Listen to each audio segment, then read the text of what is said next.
Selamat pagi pemirsa, apa kabar Anda di pagi hari ini? Senang sekali saya Heri Orun kembali menjumpai Anda dalam Berita Papua.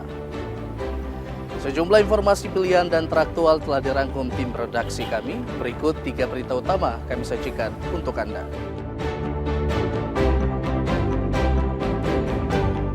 Hujan deras satu malam di Jayapura sebabkan jalan raya tertutup longsor.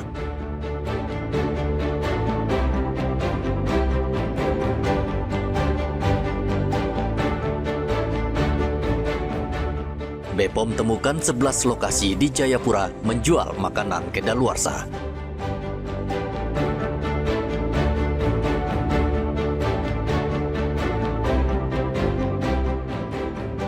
Panjat tembok 5 meter, seorang narapidana berhasil kabur dari lapas Merauke.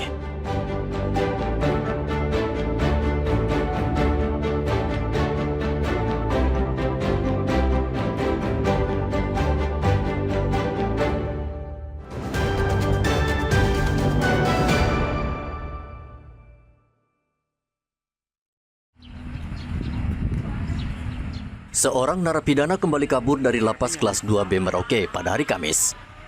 Petugas jaga lapas sempat melihat aksi tersebut dan langsung membunyikan bel tanda bahaya. Menurut Kepala Lapas Merauke Dewanto, napi berinisial JK melarikan diri dengan cara memanjat tembok lapas setinggi 5 meter, kemudian meloncat keluar area lapas dan kabur. Upaya pengecekan dan pencarian segera dilakukan, namun hingga saat ini petugas belum berhasil menciduk JK. Melarikan diri satu orang narapidana kasus perlindungan anak pada pukul 3.40 tadi subuh. Ya, dia caranya memanjat dari pintu 5 kemudian naik ke tembok di sini di samping bangunan kantor depan ini. Nah, pada saat itu petugas yang ada di pos 1 melihat, kemudian membunyikan lonceng. Setelah membunyikan lonceng, dia rupanya cepat sekali turun dengan melompat ya, turunnya ya dengan tembok setinggi itu melompat. Kemudian lari melalui depan sini. Sempat dikejar pada waktu itu? Oh iya, langsung kita lakukan pencarian. Tapi sampai sekarang belum dapat, Pak ya? Belum. Kami juga sudah berkoordinasi dengan Polres Merauke. Sudah dikeluarkan DPO, Pak ya? Surat resminya belum, cuma kami berkoordinasi awal gitu tadi pagi. Diketahui JK baru 6 bulan menghuni lapas Merauke setelah dijatuhi vonis 7 tahun penjara atas kasus kekerasan anak. Muhammad Ridwan dan Rian Tonai melaporkan dari Merauke, Papua Selatan.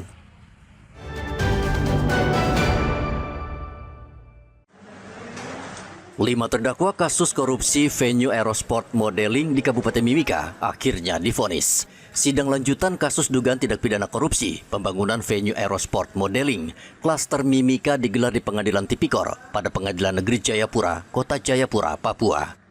Pembacaan putusan terhadap 5 terdakwa dilakukan oleh Majelis Hakim Tobias Benggian, Lydia Awinero, dan Andi Matalata.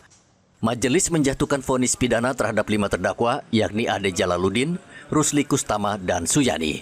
Ketiganya dinyatakan terbukti bersalah karena perbuatan para terdakwa menyebabkan pembangunan sarana dan prasarana venue Aerosport Modeling Mimika yang bersumber dari APBD Dinas PUPR Mimika mengalami kerugian negara mencapai lebih dari 31 miliar rupiah.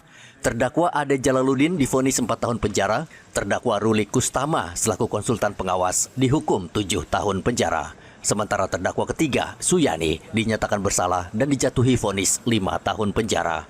Sementara untuk berkas terpisah, 2 terdakwa lainnya juga divonis, yaitu Kepala Dinas PUPR Mimika dan seorang pengusaha. Dalam amar putusannya, Majelis Hakim menyatakan kedua terdakwa bersalah. Domingus Robert Mayaut dijatuhi pidana 7 tahun penjara, hal yang sama dijatuhkan kepada terdakwa Yohanes Paulus divonis 7 tahun penjara. Ketiga, menyatakan terdakwa telah terbukti secara sah dan meyakinkan bersalah melakukan tindak pidana korupsi secara bersama-sama sebagaimana dalam dakwaan pidana korupsi umum. Keempat, menjatuhkan pidana terhadap terdakwa. Oleh karena itu dengan pidana penjara selama 7 tahun dan denda sejumlah 500 juta rupiah dengan ketentuan jika terdakwa tidak membayar denda maka diganti pidana kurungan selama 6 bulan. perkara.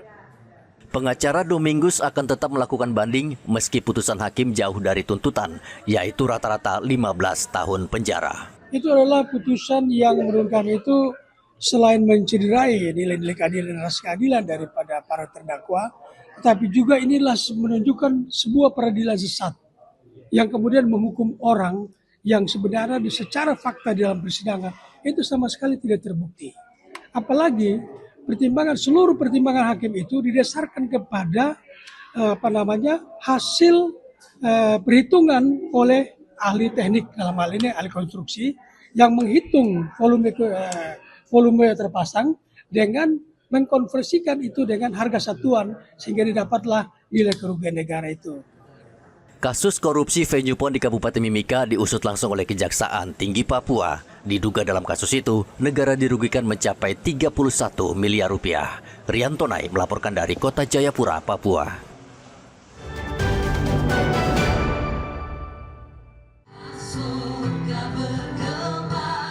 Kehangatan dan sukacita Natal begitu terasa di Panti Asuhan Waritori Yahim Sentani saat Natal bersama anak-anak panti.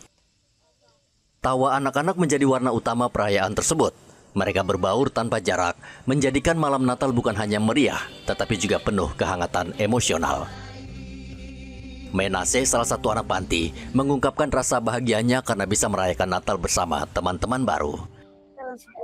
Tadi ada bawa mereka, saya bersyukur sama Tuhan. Tadi ada apa saja yang ada ikut di sini? Di lomba pertanyaan juga. Menang ke tidak? Menang. Dapat apa? Dapat ini tempat pensil sama pensil. Ketua DPRD Kabupaten Jayapura Rudi Bakaunang mengatakan Natal bersama anak panti asuhan memberikan makna tersendiri karena anak di panti sangat membutuhkan uluran kasih semua warga.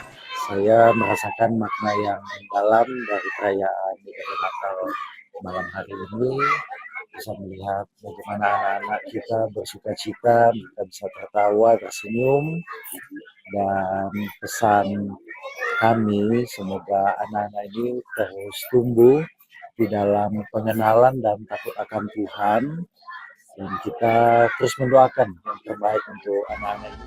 Panti Asuhan Waritori tidak hanya menjadi tempat tinggal bagi anak-anak, tetapi juga menyediakan pendidikan melalui sekolah yang didirikan oleh pendirinya. Pendiri Panti Asuhan Waritori, Pendeta Jonah Lasol, bersyukur anak-anak di Panti Asuhan merayakan Natal. Memang untuk meraih sesuatu, mimpi tidak bisa sendiri. Kita butuh kerja sama tim.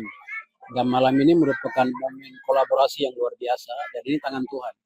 Saya percaya dengan bersama kita bisa selamatkan generasi Papua. Saya bisa maknainya pada malam ini itu. Jadi kita bisa menyatukan potensi, panggilan, dan pelayanan kita masing-masing. Khususnya hari ini kita ada di suatu momen kepedulian untuk generasi emas Papua. Perayaan Natal di Panti Asuhan Waritori tahun ini bukan sekadar kemeriahan, melainkan pesan tentang kasih, kebersamaan, dan kepedulian yang mampu menyalakan harapan baru dalam kehidupan anak-anak Papua. Ari dan Riantonai melaporkan dari Kabupaten Jayapura, Papua.